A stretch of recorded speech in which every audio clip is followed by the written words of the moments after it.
Now we're focusing on International Nurses Day tonight, and it comes at a time of high anxiety amongst many healthcare workers in this country. South Africa is still preparing for a spike in COVID-19 cases, and nurses are already there on the front lines. So we've already seen infections. To discuss the role of nurses, we're now joined by Dr. Zamo Mbele, who's a clinical psychologist. Thank you, Doctor. It must be absolutely normal for nurses to feel scared right now. I think the important thing is to highlight exactly what you say, is that it is very normal, it's very distressing, and it's very horrible. Though those feelings of being overworked, those feelings of being anxious, of being incredibly distressed are very normal at this stage. And yet we find ourselves only at the beginning of this crisis. So what a lot of nurses will be experiencing at this point is what we call anticipatory anxiety, really anticipating what is to come. And in this stage, what we know is really hard is not just the preparation, which is a lot of work, so the internal anxiety and distress of almost waiting for something to come and something feeling incredibly distressing that is ahead of. Yeah, I mean, you're right. We spoke to a nurse earlier who's not dealing with COVID-19 patients right now, but says they can all be reassigned. That's something they've signed up for. But you sign up for something, it's different when it becomes real. I think that Nursing Day really highlights the work, for example, started by Florence Nightingale, and a lot of people would have been inspired to become nurses. Though I do not imagine one person would have ever anticipated that they would find themselves in this situation ever. Lots of nurses would not have known that things are going to get this bad. And what makes it even worse is that we do not even know what is to come yet at this point. And that can be incredibly exhausting. It can drain a lot of energy. It can leave you feeling overwhelmed. And what we want to look out for is burnout in our frontline healthcare workers, specifically our nurses, who we do know spend oftentimes more time with more patients than anybody else in the front line. Yeah. Is there a sense here that you can protect yourself? And that applies to all of us, I guess, if you've got the right equipment, especially to nurses who are having to deal with patients. Or is it that uncertainty? I guess there's still a sense that the virus can break through. You're never fully protected. I think that the uncertainty is massive, and the uncertainty is one of the things that can really erode the confidence of a lot of nursing staff and other frontline healthcare workers. Uncertainty is also one of the biggest factors that can lead to that burnout that I was referring to, including depressions and trauma responses now and later.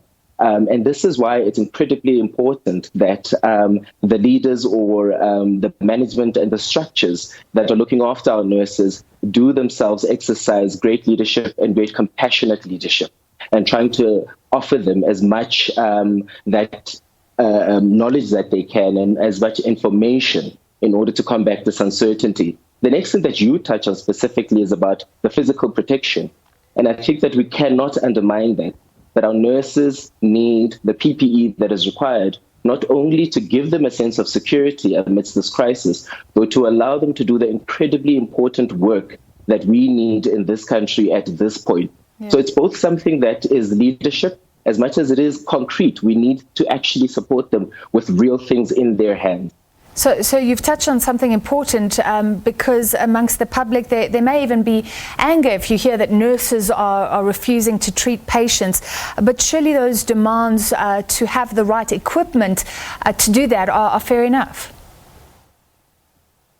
I think that those demands are incredibly fair enough, and we need to instead be compassionate and empathic for several reasons. One of them is that we might forget that nurses are also people.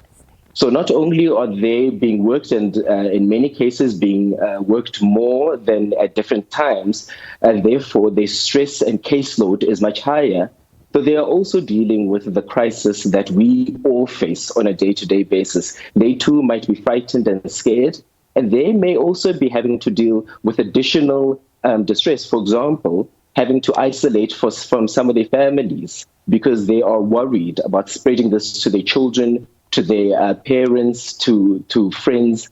So not only are they having to deal with a working situation, which is in itself a crisis, they're having to manage their own anxiety. And at the best of times, they are finding themselves even more isolated than the average person. I think that also working in a healthcare system, which is already finding itself under severe strain for many years, this is a recipe for real disaster unless we respond with compassion right now. Yeah. Doctor, final question. I mean, we've seen nurses and doctors dealing with patients in that full gear. And it really does, I think, stop you being as personable as you usually would if you've got masks and visors and things between you and the patient. Does that affect patients and nurses alike? I think it affects patients and nurses, and I think that it affects patients because it's very difficult to have that intuitive human touch in that moment.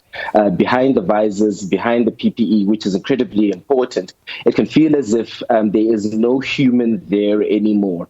And that human response is incredibly important to just contain the patient, to give them hope, to give them a human touch, to encourage them to keep going, and to reassure them at times.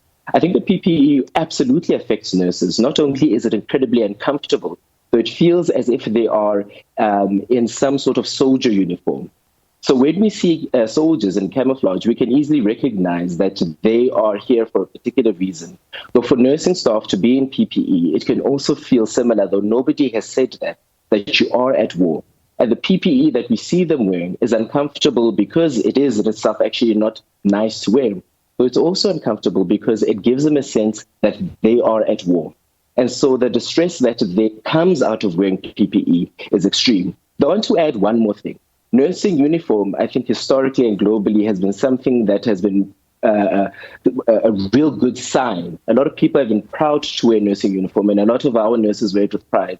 However, we need to be aware that at this point, unfortunately, it's creating a lot of stigma, and we need to address that. Unfortunately, a lot of nurses are getting marginalized and are getting ostracized while we are already isolated. They are experiencing an additional isolation, which is around stigma, around the fear that they will spread something, which we suspect actually that they are less likely to.